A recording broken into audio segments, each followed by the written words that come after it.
नमस्कार, मैं हेमंत बघेल आप सभी का बहुत बहुत स्वागत करता हूं अपने इस YouTube चैनल में। भारत के इतिहास से बार बार पूछे जाने वाले प्रश्नों पर चर्चा कर रहे थे, जिसके अंतर्गत मैं 10 क्वेश्चन लेता हूं और प्रत्येक प्रश्न को विस्तार से बताता हूं। तो आप लोग वीडियो को आखिर तक देखिएगा और मुझे कमेंट करके बताइएगा कि आपसे कितने क्वेश्चन सॉल्व हुए। तो चलिए पहला क्वेश्चन देख लेते हैं। तो पहला क्वेश्चन सुमेलित करने वाला है, सिंधु घाटी सभ्यता से संबंधित है। एक तरफ दिया हुआ है सिंधु घाटी सभ्यता से संबंधित स्थल और दूसरी तरफ उससे क्या मतलब प्राप्त हुआ था। तो देखते हैं।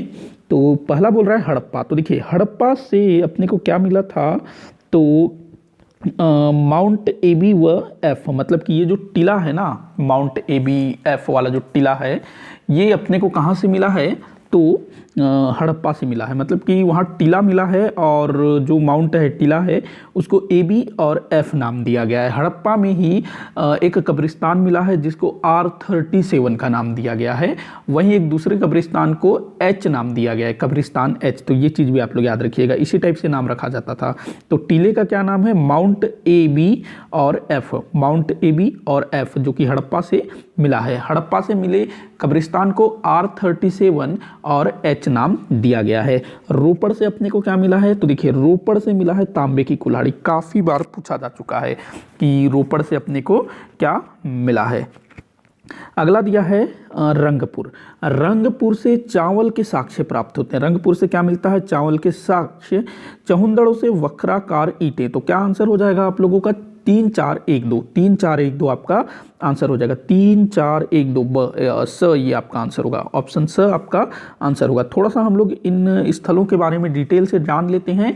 हड़प्पा, देखो सिंधु घाटी सभ्यता से संबंधित पहला नगर जो खोजा गया था वो हड़प्पा था।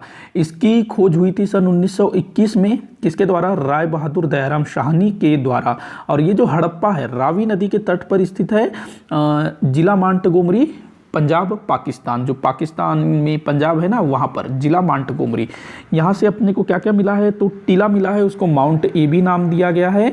इसके अलावा यहाँ से अन्नागार मिला हुआ है, जले हुए गेहूं जौ के दाने मिले हैं, श्रमिक आवास मिला हुआ है और कब्रिस्तान के साक्ष्य भी हमको यहाँ से मिले हैं। रोपड़ की अगर मैं बात करूँ तो जो रोपड़ है जहाँ से तांबे की कुल्हाड़ी मिली है, ये पंजाब में सतलज नदी के तट पर है और इसकी खोज हुई थी 1950 के आसपास में। और ये ना स्वतंत्र भारत में खोजा गया पहला सिंधु घाटी सभ्यता संबंधी स्थल था। खोजने का श्रेय जाता है बीबी लाल और यज्ञदत्त शर्मा को। यहाँ से स्पेशली तांबे का कुल्हाड़ी मिला है, प्लस मानव के साथ कुत्ते को दफनाए जाने के साक्ष्य भी यहाँ से मिला है।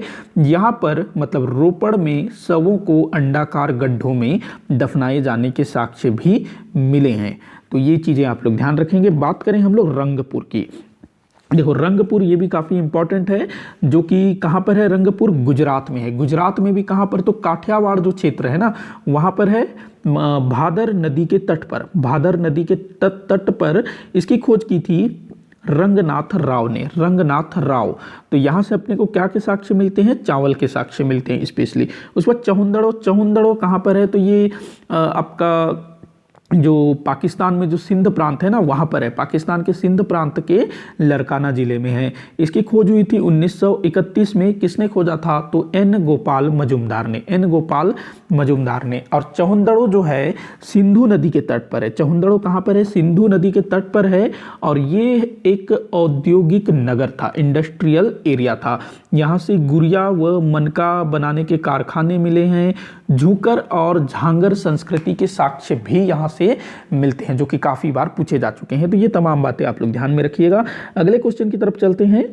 निम्न कथनों पर विचार कीजिए। तो कुछ कथन दिए हुए हैं, इस पर आपको विचार करना है, देख लेते हैं। पहला बोल रहा है जो पल्लव वास्तुकला ही द्रविड़, पल्लव वास्तुकला ही दक्षिण में द्रविड़ कला शैली का आधार बनी। तो देखो जो पल्लव थे, जो दक्षिण भारत में शासन करते थे, कांची इनकी राजधानी थी। तो इनके समय में जो मंदिर निर्माण कला शैली का जन्म हुआ, वही द्रविड़ कला शैली की आधार बनी, ये बोल रहा है कथन। तो ये बिल्कुल सही कथन है। द्रविड़ शैली का आधार जो है पल्लव वास्तुकला को माना जाता है। दूसरा कथन है उड़ीसा के मंदिर शुद्ध नागर शैली का प्रतिनिधित्व करते हैं। जी हाँ, बिल्कुल सही है ये। तीसरा दिया है बेसर शैली में निर्मित मंदिरों का आधार अर्धगोलाकार होता है। तो ये भी बिल्कुल सही है, तीनों कथन सही है। देखिए क्या है कि हमारे भारत में ना 3 प्रकार के वास्तुकला शैलियाँ थी, मतलब कि मंदिर निर्माण की ना 3 शैलियाँ प्रचलित थी। उत्तर भारत में नागर शैली, कहाँ गया नागर शैली, ये उत्तर भारत में, और दक्षिण भारत में द्रविड़ शैली, और मध्य भारत में बेसर शैली। तो ये 3 शैलियाँ, उत्तर भारत में नागर शैली, दक्षिण में द्रविड़ शैली और मध्य में बेसर शैली का प्रचलन था। तो ये चीज़ आप लोग ध्यान में रखिएगा। और कुछ मंदिरों के उदाहरण आप लोग अगर याद रखना चाहें तो रख सकते हैं। नागर शैली में निर्मित जो मंदिर है, लिंगराज मंदिर जो कि भुवनेश्वर में है, पुरी में जगन्नाथ मंदिर, कोणार्क में सूर्य मंदिर, ये सब उड़ीसा में है और ये ना शुद्ध नागर शैली में बने हुए हैं। बेसर शैली के मंदिर की बात करूं तो जो एलोरा की गुफाओं में जो कैलाश मंदिर है ना, जिसका निर्माण राष्ट्रकूट वंश के शासक कृष्ण प्रथम ने करवाया था, तो वो आपकी बेसर शैली में बना हुआ है। द्रविड़ शैली की अगर मैं बात करूं तो द्रविड़ शैली में दक्षिण में काफ़ी मंदिर बने हुए हैं, जैसे कि मामल्लपुरम के मंदिर हो गए, कांचीपुरम का कैलाश मंदिर, इसके अलावा बृहदेश्वर मंदिर जो कि चोल वंश के शासक राजराज प्रथम ने बनवाया था। तंजौर में है बृहदेश्वर मंदिर। तो ये सब जो है आपके उदाहरण थे। तो ये चीज़ आप लोग ध्यान में रखिएगा, अक्सर पूछा जाता है ये चीज़। आगे बढ़ते हैं, अगला क्वेश्चन देखते हैं। तो आंसर क्या होगा, 1 2 3, 1 2 3 अ आपका आंसर होगा। अगला क्वेश्चन देखते हैं, महात्मा गांधी जी द्वारा असहयोग आंदोलन वापस लेने पर किसने गांधी जी के विरुद्ध निंदा प्रस्ताव पारित किया था। तो देखो, महात्मा गांधी जी ने सन 1920 में असहयोग आंदोलन शुरू किया और हमारे भारत की जो जनता है, मतलब सामान्य जनता जिसको कोई लेना देना नहीं है, वो भी जो है इस आंदोलन से जुड़ गई थी। तो आपको बताना है कि महात्मा गांधी जी ने इस आंदोलन को अचानक ही वापस ले लिया। देखिए क्या है कि जो आंदोलन है ना, वो बड़े अच्छे तरीके से चल रहा था, लेकिन एक अहिंसात्मक घटना घटित हो जाती है। 5 फरवरी 1920 को उत्तर प्रदेश के देवरिया जिले के चौरी चौरा नामक स्थान में, उत्तर प्रदेश में है ये स्थान, देवरिया में चौरी चौरा, एक गांव या कस्बा का नाम है चौरी चौरा। तो इस चौरी चौरा में ना एक जुलूस निकाला गया था, बिल्कुल अहिंसात्मक जुलूस था, शांतिपूर्ण ये लोग जुलूस निकाले हुए थे और वहां पर पुलिस वाले इस जुलूस को रोकने की कोशिश करते हैं। अब जो जुलूस में जो लोग थे उनको गुस्सा आ जाता है और वो क्या करते हैं, पुलिस वालों को थाने में बंद करके आग लगा देते हैं और इस आगजनी में थानेदार समेत 22 पुलिसकर्मी जल जाते हैं। मतलब कि एक थानेदार और 21 पुलिस के सिपाही, तो टोटल 22 पुलिस वाले मरे थे, एक थानेदार भी इसमें शामिल था। तो जब ये चीज़ महात्मा गांधी जी को पता चलती है तो काफ़ी दुखी होते हैं और वो फिर मतलब 12 फरवरी 1922, देखो ये 5 फरवरी की घटना है, तो इसके लगभग 7-8 दिन बाद 12 फरवरी 1922 को बारदोली जो कि गुजरात में है, वहाँ से इस आंदोलन को वापस लेने की बात वो करते हैं। यंग इंडिया जो कि उनके द्वारा प्रकाशित समाचार पत्र था, तो उसमें वो लेख लिख करके बताते हैं कि इस तरह की घटना घटित हुई है, तो आंदोलन वापस लिया जा रहा है। तो जब महात्मा गांधी जी असहयोग आंदोलन को स्थगित करने की बात करते हैं तो पूरे देश में महात्मा गांधी जी के विरुद्ध बातें होनी शुरू होती है और काफ़ी लोग जो है महात्मा गांधी का विरोध करते हैं। तो क्वेश्चन कर रहा है कि महात्मा गांधी जी द्वारा असहयोग आंदोलन वापस लेने पर किसने गांधी जी के विरुद्ध निंदा प्रस्ताव प्रस्तुत किया था। तो देखो, जो सुभाष चंद्र बोस थे, इन्होंने भी गांधी जी के इस कदम का विरोध किया था। मोतीलाल नेहरू भी महात्मा गांधी जी के इस निर्णय के पक्ष में नहीं थे। डॉक्टर मुंजे भी इस पक्ष में नहीं थे। सीआर दास भी इसके पक्ष में नहीं थे। मतलब कि गांधी जी के इस कार्य को सही नहीं मान रहे थे। मतलब देखो, जो आंदोलन इतने अच्छे से चल रहा था और इस बीच आंदोलन को स्थगित कर देना तो काफ़ी मतलब गलत चीज़ लगा इन नेताओं को। तो जो डॉक्टर मुंजे इन्होंने महात्मा गांधी जी के विरुद्ध एक क्या कहते हैं, निंदा प्रस्ताव पारित किया था। ध्यान रखेंगे, डॉक्टर मुंजे ने। किसने? डॉक्टर मुंजे ने। 24 फरवरी 1922, कब? 24 फरवरी 1922 को दिल्ली में अखिल भारतीय कांग्रेस समिति की बैठक होती है और इसी बैठक में डॉक्टर मुंजे द्वारा महात्मा गांधी जी के विरुद्ध निंदा प्रस्ताव प्रस्तुत किया गया था। ध्यान रखेंगे, दिल्ली में हुआ था ये निंदा प्रस्ताव प्रस्तुत किसके द्वारा? डॉक्टर मुंजे के द्वारा। डॉक्टर मुंजे का पूरा नाम है बालकृष्ण शिवराम मुंजे, बालकृष्ण शिवराम मुंजे, ध्यान रखेंगे। तो इन्होंने जो है निंदा प्रस्ताव प्रस्तुत किया था। अच्छा, ये जो सुभाष चंद्र बोस थे, इन्होंने ना महात्मा गांधी जी द्वारा जब असहयोग आंदोलन को वापस लिया गया तो सुभाष चंद्र बोस जी ने कुछ वक्तव्य कहा था। ये चीज़ आप लोग याद रखिएगा, कभी कभी पूछ लेता है। तो सुभाष चंद्र बोस जी ने कहा था कि ठीक इस समय जबकि जनता का उत्साह चरमोत्कर्ष पर था, वापस लौटने का आदेश देना राष्ट्रीय दुर्भाग्य से कम नहीं है। तो सुभाष चंद्र बोस जी ने महात्मा गांधी के इस कदम को, इस काम को राष्ट्रीय दुर्भाग्य बता दिया। उनका कहना था कि ठीक उस समय जब जनता का उत्साह चरमोत्कर्ष पर है, मतलब कि जनता जो है सब कुछ झोंक देने को तैयार है, और वैसे समय पर जनता को वापस लौटने का आदेश देना ये राष्ट्रीय दुर्भाग्य से कम नहीं है। ऐसा किसने कहा था? तो सुभाष चंद्र बोस जी ने। वहीं मोतीलाल नेहरू, जो कि पंडित जवाहरलाल नेहरू जी के पिता थे, इन्होंने कहा यदि कन्याकुमारी के किसी गांव में अहिंसा का पालन नहीं किया गया तो इसकी सजा हिमालय के एक गांव को क्यों मिलनी चाहिए। मतलब कि देखो, ये जो आंदोलन था ना पूरे देश में फैला हुआ था। अब देश के किसी एक छोटे से हिस्से में कोई हिंसात्मक घटना घटित हो जाती है तो उसके लिए दूसरे हिस्सों को क्यों सजा मिलनी चाहिए, ऐसा किसने कहा था? मोतीलाल नेहरू जी ने। तो ये बातें भी आप लोग ध्यान में रखिएगा। तो डॉक्टर मुंजे ने महात्मा गांधी जी के विरुद्ध निंदा प्रस्ताव प्रस्तुत किया था। आगे बढ़ते हैं, अगला क्वेश्चन देखते हैं। निम्न कथन पर विचार कीजिए, कर लेते हैं भाई। हुमायूं ने मुगल चित्रकला की नींव रखी। बिल्कुल सही है, हुमायूं ने मुगल चित्रकला की नींव रखी। अगला बोल रहा है अकबर के समय भित्ति चित्रकारी की शुरुआत हुई। अकबर के समय भित्ति चित्रकारी की शुरुआत हुई। भित्ति मतलब दीवार, दीवारों में चित्रकारी, तो बिल्कुल सही है ये। अगला है जहांगीर के समय मुगल चित्रकला फारसी प्रभाव से मुक्त हुआ। देखो, मुगल चित्रकला में ना फारसी प्रभाव बहुत ज़्यादा था, जो कि जहांगीर के समय में फारसी प्रभाव से मुक्त हो गया। बिल्कुल सही है ये भी। दारा शिकोह चित्रकला का पोषक था। बिल्कुल सही है, दारा शिकोह जो कि शाहजहां का पुत्र था। तो चारों कथन सही है। तो 1, 2, 4 आपके आंसर होंगे ये, 1, 2, 3, 4। थोड़ा सा हम लोग देख लेते हैं मुगल कालीन चित्रकला के विषय में। देखो, जो बाबर, जो कि मुगल साम्राज्य का संस्थापक था, जिसने लगभग 4 या 5 वर्ष भारत में शासन किया, और जितने भी वर्ष शासन किया युद्धों में ही लगा रहा, तो उसको कुछ दूसरा करने का मौका ही नहीं मिल पाया। लेकिन वो भी ना चित्रकला में उसको भी रुचि थी, लेकिन रुचि होने के बावजूद भी वो कुछ नहीं कर सका। उसने अपनी आत्मकथा बाबरनामा जो उसने लिखी थी ना, तो उसमें उसने एक फारसी चित्रकार जिसका नाम है बिहजाद, उसकी प्रशंसा की है। लेकिन उसने जो है चित्रकला के क्षेत्र में कोई भी काम नहीं किया, ध्यान रखेंगे बाबर ने।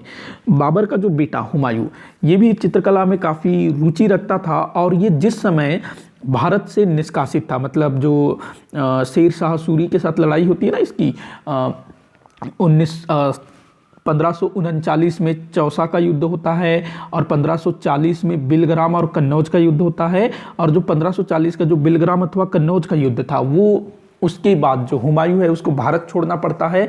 इधर उधर भटकते हुए वो फारस पहुंचता है, वहां से सहायता लेकर के वो अफगानिस्तान के कुछ हिस्सों पर अधिकार करने में सफल हो जाता है। तो जिस समय वो फारस गया हुआ था, तो वहां उसकी मुलाकात कुछ चित्रकारों से होती है, और वो चित्रकार हुमायूं के साथ भारत भी आते हैं। तो ये चित्रकार कौन कौन थे?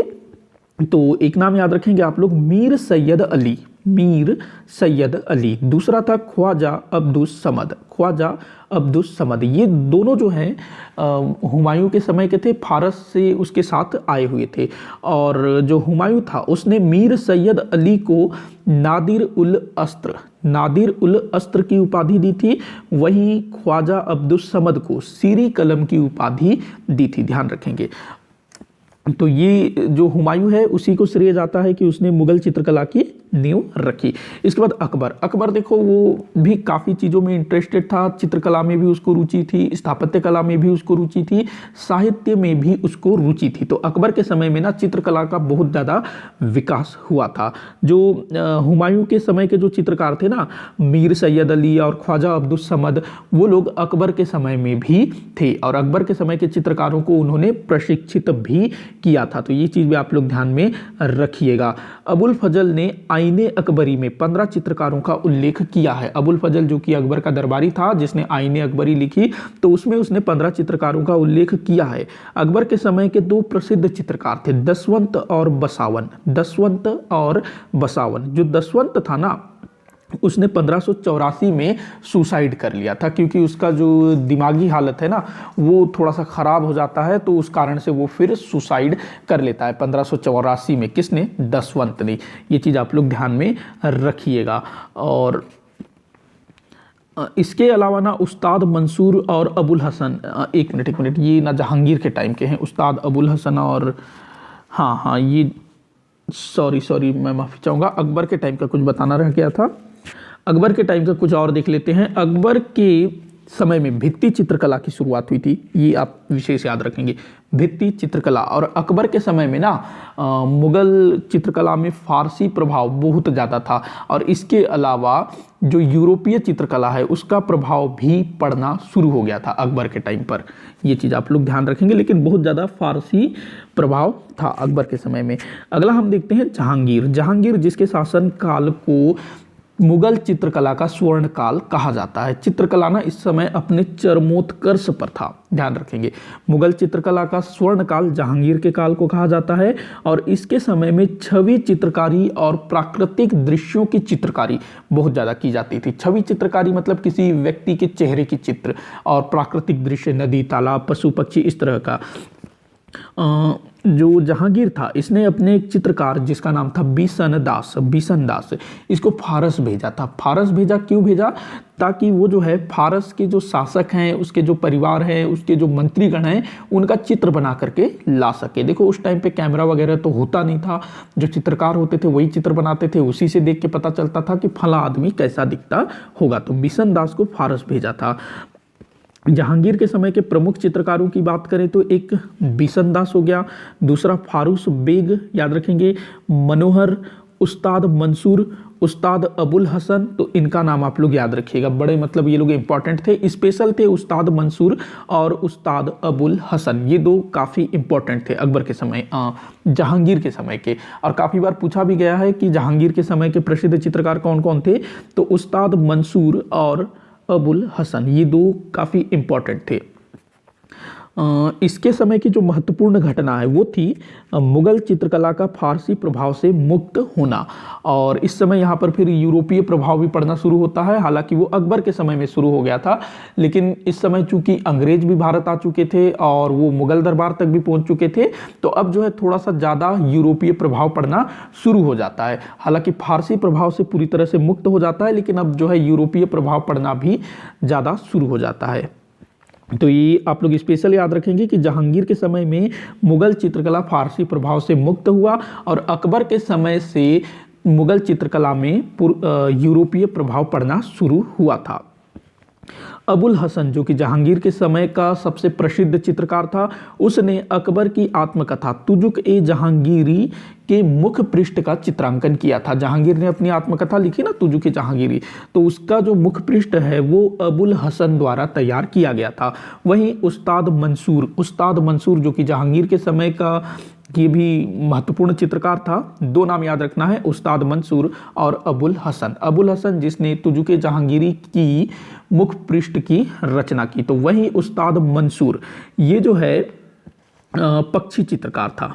उस्ताद मंसूर पक्षी चित्रकार था, और इसने ना साइबेरियन सारस का चित्र बनाया था। ये किसी परीक्षा में पूछा भी गया है कि मुगल काल में साइबेरियन सारस का चित्र किसने बनाया था, तो उस्ताद मंसूर ने, ध्यान रखेंगे।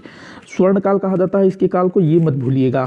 इसके बाद बात करें शाहजहां। देखो जो शाहजहां था ना, शुरुआत में तो उसने चित्रकला और चित्रकारों को काफ़ी संरक्षण दिया, लेकिन बाद में उसका जो झुकाव है स्थापत्य कला की ओर बहुत ज़्यादा हो गया, तो फिर वो चित्रकला की ओर उतना ध्यान नहीं दे सका। तो ये चीज़ ध्यान रखेंगे। हाँ, जो शाहजहां का जो बेटा था दाराशिको, वो चित्रकला का पोषक था। औरंगजेब की बात करूँ तो वो तो भाई बड़ा ही मतलब अजीब किस्म का एक व्यक्ति था। उसने तो चित्रकला को इस्लाम विरोधी माना। वैसे इस्लाम में ना चित्रकला की मनाही है, तो औरंगजेब के समय में चित्रकला का हास हुआ ये तो नहीं कर सकते, लेकिन मुगल दरबार में चित्रकला का हास अवश्य हुआ। और जो मुगल दरबार के जो चित्रकार थे ना, वो फिर क्षेत्रीय राजाओं के दरबार में गए, वहाँ उनको शरण मिला, तो जो क्षेत्रीय चित्रकला है उसका बहुत ज़्यादा विकास देखने को मिलता है। कब? औरंगजेब के समय में। तो ये तमाम चीज़ें आप लोग ध्यान रखिएगा। चित्रकला पे थोड़ा ज़्यादा ही डिटेल हो गया मेरे ख्याल से। आगे बढ़ते हैं, अगला क्वेश्चन देखते हैं। निम्न कथनों पर विचार कीजिए। सातवाहन शासकों के संबंध में है। सातवाहन शासकों ने भूमि दान में देने की प्रथा शुरू किया। बिल्कुल सही है, जो सातवाहन शासक थे उन्होंने भूमि दान में देने की प्रथा को शुरू किया था। और सबसे ज़्यादा भूमि दान किसने किया था? तो गुप्त शासकों ने। शुरुआत किसने की थी? सातवाहन शासकों ने, लेकिन सर्वाधिक भूमि दान किसने दिया? तो गुप्त शासकों ने। ये आप ध्यान रखेंगे। अगला है, ये पॉइंट सही है। अगला पॉइंट है, सातवाहनों का समाज मात्र सत्तात्मक था। जी हाँ, बिल्कुल सही है। जो सातवाहन शासक थे ना, जैसे कि गौतमी पुत्र सातकर्णी, वशिष्ठी पुत्र सातकर्णी, तो इनके नाम के आगे जो गौतमी लगा है, वशिष्ठी लगा है, ये इनकी माताओं का नाम है। तो इस आधार पर इतिहासकारों का ये मत है कि जो सातवाहन कालीन समाज वो मात्र सत्तात्मक रहा होगा, ये बोला जाता है। अगला दिया है, सातवाहनों की राजकीय भाषा पाली व लिपि ब्राह्मी थी। देखो, जो सातवाहन थे ना, इनकी जो भाषा थी वो पाली नहीं थी। इनकी भाषा एक मिनट, हाँ पाली थी। पाली इनकी जो भाषा थी वो पाली थी। हाँ ठीक है, सॉरी प्राकृत थी इनकी भाषा, माफ़ी चाहूँगा, मैं इसमें थोड़ा कंफ्यूज हो रहा था। इनकी जो भाषा है वो प्राकृत थी और लिपि थी ब्राह्मी। इनकी भाषा क्या थी? प्राकृत, और लिपि क्या थी? ब्राह्मी थी। यहाँ पर पाली बोल रहा है तो ये गलत होगा, क्योंकि यहाँ पर पाली दिया हुआ है। तो सातवाहनों की भाषा थी प्राकृत और लिपि थी इनकी ब्राह्मी, ध्यान रखेंगे। तो 1 और 2 यहाँ पर सही है। सही कथन का चयन करो तो 1 और 2 ही यहाँ पर सही है। थोड़ा सा हम लोग देख लेते हैं सातवाहन शासकों के विषय में। तो सातवाहन शासक जिन्होंने सबसे पहले भूमि दान में देने की प्रथा शुरू की, क्या था कि इनके द्वारा ब्राह्मणों को भूमि दान में दिया जाता था और उसको कहा जाता था अग्रहार। क्या कहते थे? दान में दी गई भूमि को अग्रहार। ये भी काफ़ी बार पूछा जा चुका है कि अग्रहार किसको बोला जाता है। और क्या याद रखेंगे? चलिए ठीक है, इसमें इतना ही याद रखिएगा। आगे बढ़ते हैं, अगला क्वेश्चन देखते हैं। एहोल प्रशस्ति के संबंध में क्या सही है? एहोल प्रशस्ति किसके द्वारा जारी किया गया था? एहोल प्रशस्ति तो पुलकेशिन द्वितीय जो था ना, पुलकेशिन द्वितीय, तो उसने एहोल प्रशस्ति जारी किया था। उसके दरबारी कवि रवि कीर्ति ने इसकी रचना की थी। तो पहला बोल रहा है महाभारत युद्ध का उल्लेख है। पहला बोल रहा है महाभारत युद्ध का उल्लेख है एहोल प्रशस्ति में। क्या सही है? जी हाँ, बिल्कुल सही है। इस एहोल प्रशस्ति में ना महाभारत युद्ध का उल्लेख मिलता है। इसमें ये जो अभिलेख है एहोल प्रशस्ति, ये लगभग 634 ईस्वी का है। 634 ईस्वी का है एहोल प्रशस्ति। और इस एहोल प्रशस्ति में बोला गया है, लिखा गया है कि 3735 वर्ष पहले, 3735 वर्ष पहले महाभारत का युद्ध लड़ा गया था। ये बोला गया है इसमें 3735 वर्ष पहले। अगर हम 3735 में 634 को माइनस कर देते हैं तो हमारे पास क्या उत्तर आएगा? 3101। 3101। तो देखो, ये जो प्रशस्ति है, अभिलेख है, 634 ईस्वी का है। 634 ईस्वी का है, जिसमें बोला गया है कि 3735 साल पहले महाभारत का युद्ध लड़ा गया। अब अगर हम इसको 634, चूंकि ईसा पूर्व में जाना होगा ना हमको पीछे, तो 634 अगर हम लोग घटा देते हैं तो 3101 ईसा पूर्व, 3101 ईसा पूर्व को महाभारत का युद्ध लड़ा गया था। ये हम कह सकते हैं एहोल प्रशस्ति के अनुसार। तो ये बिल्कुल सही है, इसमें महाभारत युद्ध का उल्लेख मिलता है। और आप टाइम भी याद रखेंगे, 3735 वर्ष पहले महाभारत का युद्ध लड़ा गया था, ये इसने बोला है। अगर इसको हम लोग सन में कन्वर्ट करें तो 3101 ईसा पूर्व को महाभारत का युद्ध लड़ा गया था। तो पहला पॉइंट बिल्कुल सही है। अगला दिया है प्रशस्ति के रचनाकार रवि कीर्ति। यहाँ पर कीर्ति ऐसा नहीं लिखा जाएगा, ये वाला क्रिया आएगा। ये रवि कीर्ति ने स्वयं को महाकवि कालिदास एवं भारवी के बराबर कहा है। देखो, महाकवि कालिदास और जो भारवी हैं ये किनके समकालीन हैं? गुप्त शासकों के समकालीन है ना। तो काफ़ी ये प्रसिद्ध महान कवि थे, महाकवि कालिदास और भारवी।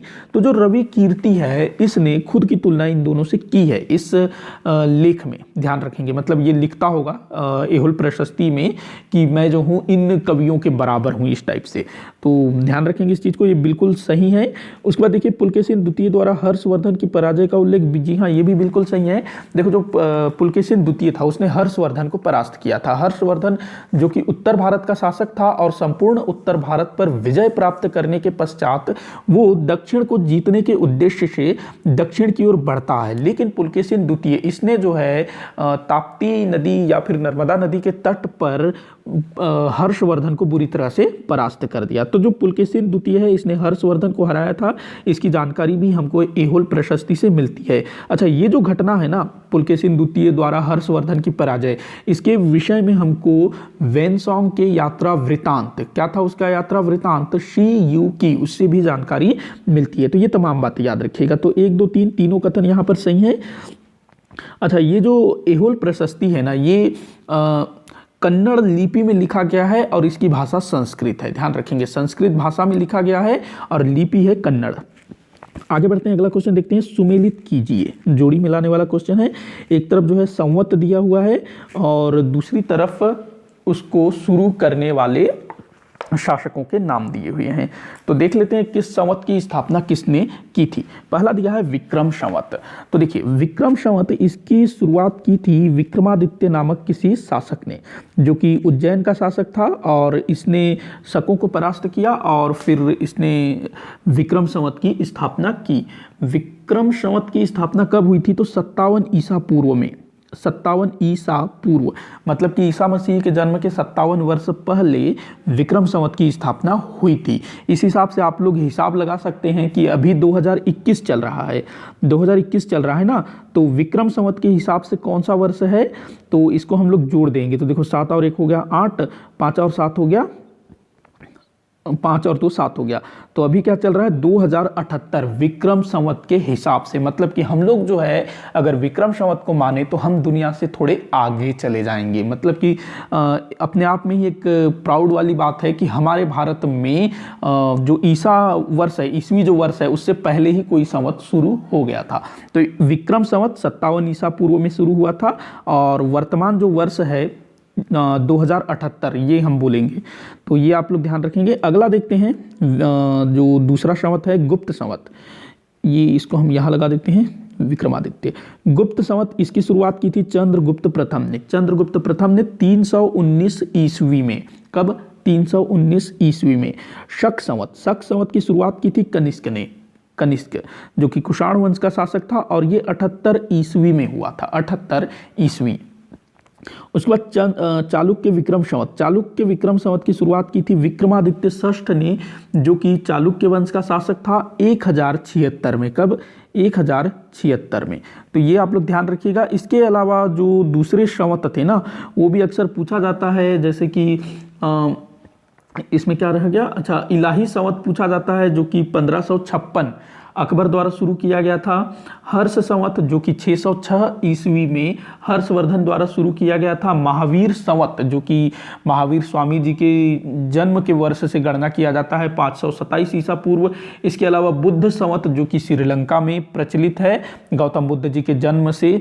तो ये चीज़ें भी आप लोग ध्यान में रखिएगा। आगे बढ़ते हैं, अगला क्वेश्चन देखते हैं। अच्छा क्या आंसर हो जाएगा, चलिए आप लोग मिला लीजिएगा, मैंने बता दिया। अगला क्वेश्चन है हड़प्पा टीले का सर्वप्रथम उल्लेख किसने किया।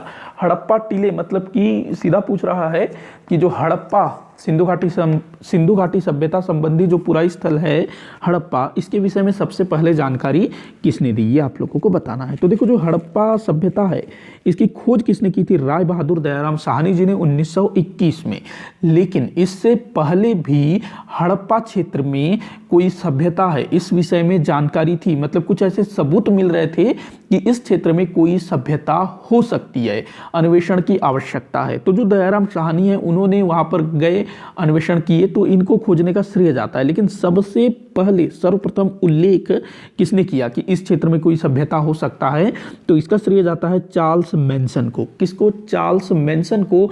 और इन्होंने ना 1826 1826 को ये हिंट दे दिया था कि इस क्षेत्र में कोई ना कोई सभ्यता अवश्य भूमिगत होगी, लगभग 100 वर्ष पहले, क्योंकि 1921 में खोजा गया ना हड़प्पा को राय बहादुर दयाराम साहनी के द्वारा, और इसके लगभग ठीक 95 वर्ष पहले 1826 में चार्ल्स मैनसन ने यह अनुमान लगाया था इस एरिया के विषय में कि यहाँ पर कोई ना कोई सभ्यता अवश्य भूमिगत होगी। ध्यान रखेंगे। कनिंघम की अगर मैं बात करूँ तो ये जो कनिंघम है ना, ये एक ब्रिटिश इंजीनियर था।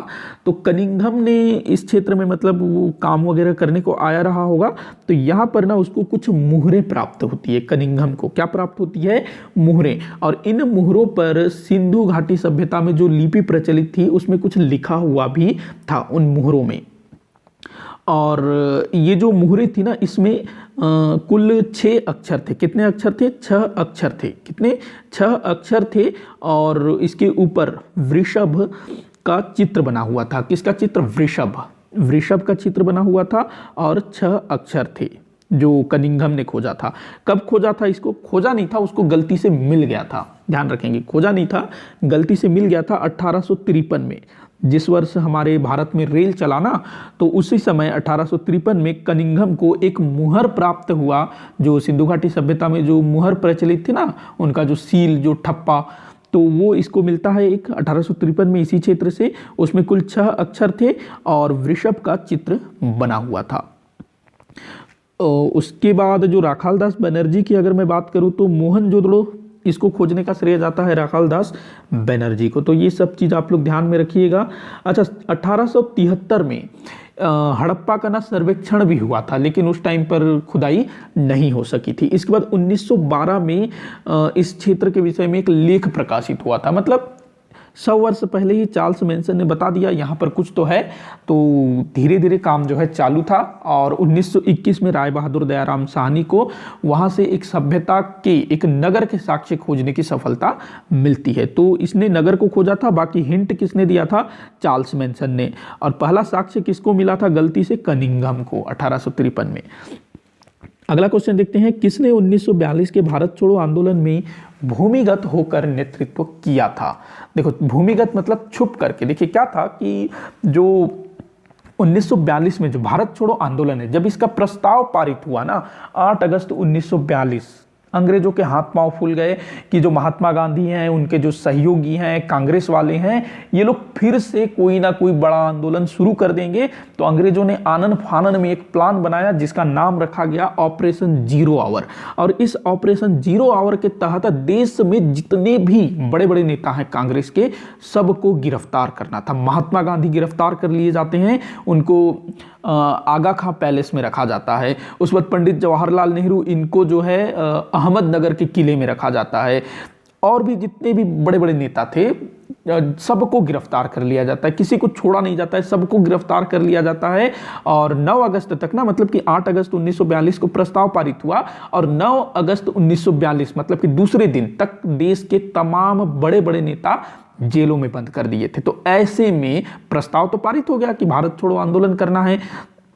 अब जो नेतागण हैं, बड़े बड़े नेता जिनको नेतृत्व करना था, वो सब कहाँ चले गए? जेल में चले गए। तो अब नेतृत्व कौन करेगा? तो यहाँ पर क्या होता है कि जो